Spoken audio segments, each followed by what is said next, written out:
Son las 6:30 de la tarde, una hora menos en las Islas Canarias. Sean muy bienvenidos a la redacción abierta en el Toro Televisión. Y, como no, tenemos que empezar con los macabros datos de la sanidad que nos ofrece el Ministerio de Salvador Illa.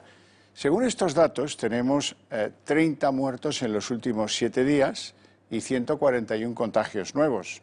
Ya les digo que es un recuento macabro del que luego en el que luego tendremos que profundizar, porque hay que sacarle algunas cuentas a este gobierno en esa materia especialmente dolorosa, por supuesto.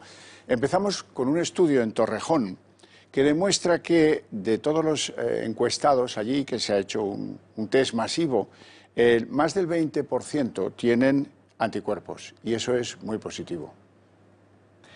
Lo que les decíamos, teniendo como patrón de referencia las IgGs, un 20,18% de la población ha tenido o tiene prevalencia en la ciudad de Torrejón. Y si lo comparamos con el estudio de seroprevalencia del Ministerio, es 15 puntos porcentuales superior a la cifra que arroja para el Estado español, 13,4 puntos para las ciudades de más de 100.000 habitantes y 8,8 puntos por encima lo que nos dice para la Comunidad de Madrid. Si añadimos la prevalencia de anticuerpos IgM, bueno, pues alrededor del 23% de la población ha tenido contacto en todos estos meses de pandemia.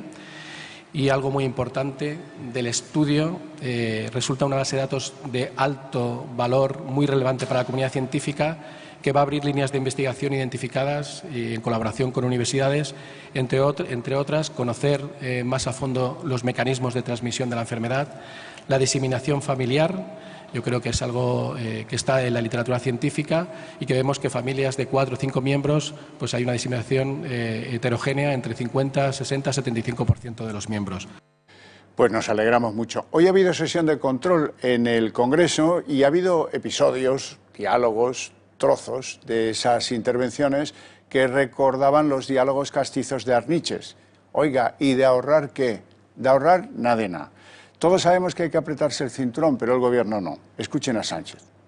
Usted utiliza el término adecuado, apropiado. Si tenemos el Gobierno adecuado, apropiado, en fin, yo creo que es más o menos lo mismo. Le voy a decir que sí, que creo que el Gobierno es el adecuado para esta crisis. Fíjese lo que hemos hecho en solamente un trimestre.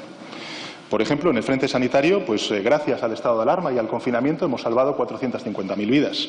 En el frente económico hemos evitado la destrucción de millones de puestos de trabajo y también de millones de empresas con las líneas ICO y también con los expedientes de regulación temporal de empleo. En el frente social, pues hemos socorrido a los más vulnerables. Ahí está el ingreso mínimo vital, como le decía antes al portavoz del Partido Popular. Y en el frente institucional, pues ayer mismo en el Consejo de Ministros aprobamos un fondo no reembolsable. Por primera vez el Estado se endeuda en beneficio de las comunidades autónomas por valor de 16.000 millones de euros, y el 70% de ese fondo va destinado a la sanidad pública y a la educación pública, señoría.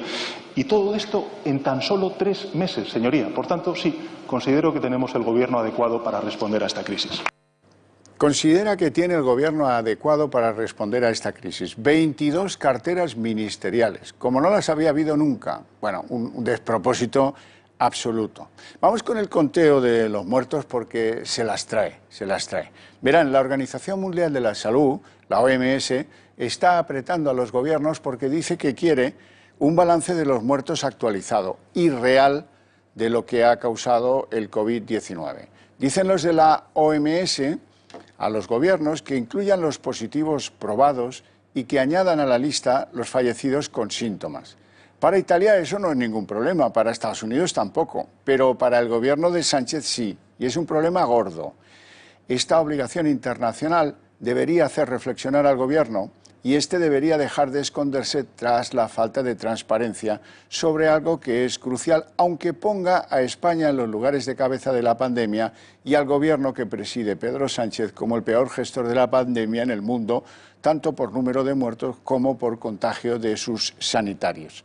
Sánchez ha hecho público que el 16 de julio habrá un homenaje oficial a las víctimas. Bien, sea, pero con los datos ciertos, que no son otros que 44.000 o 48.000, según tomen ustedes la fuente oficial del Instituto Nacional de Estadística o del Centro de Monitorización de Muertes del Instituto Carlos III. Hoy estamos en el día 95 del estado de alarma y el número de muertos oficiales sigue estancado en el limbo fraudulento de los 27.136 muertos. Ya me lo sé de memoria. Unos días le restan 2.000, otros nos informan, como hoy, de que hay pues 30 muertos en los últimos días, o 25 muertos en los 7 días últimos, o 57 muertos en los últimos 7 días. Nos han dicho de todo. Si sumamos los admitidos como víctimas en las últimas semanas, los admitidos en esa rueda de prensa que da el doctor Simón, a este número hay que sumarle no menos ya de 900 muertos en la lista oficial, en esa lista en la que ya nadie cree. Sin embargo, Sánchez, ya lo han oído y lo van a volver a oír, sigue en el sacar pecho con afirmaciones como esta. Y sobre todo y ante todo, señoría, con el estado de alarma y el confinamiento hemos salvado miles y miles de vidas. 450.000 vidas se han salvado en nuestro país como consecuencia del confinamiento y del estado de alarma. Esas cifras, 450.000 salvados graciosamente por los planes de confinamiento, ¿de dónde la saca? ¿Cómo le han hecho esa cifra al presidente? ¿Qué se supone? ¿Que si los peores momentos se hubieran prolongado hasta ahora, hubieran muerto 35.000 al mes? ¿O cómo han calculado esa cifra? Una cifra completamente engañosa. Ya le han saltado críticos en el propio Parlamento, como el representante de la UPN, que le ha recordado a Sánchez que si saca a pecho por los efectos del confinamiento, tendrá que apechar con que no hubiera decretado el mismo confinamiento unas semanas antes. Y es que lo recordarán.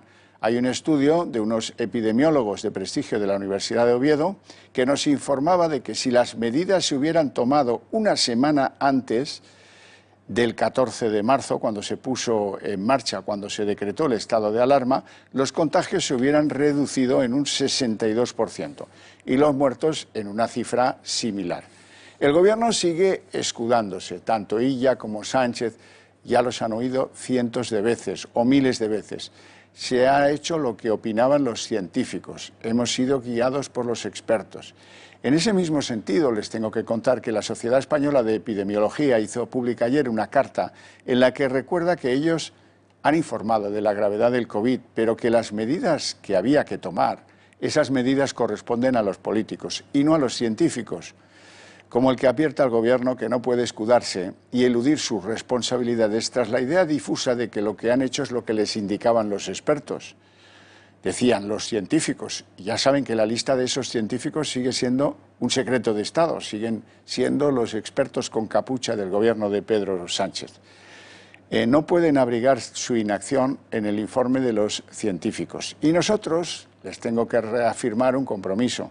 No descansaremos hasta que se honre la memoria de todos y cada uno de los caídos por el COVID. Faltaría más. Esa es nuestra obligación.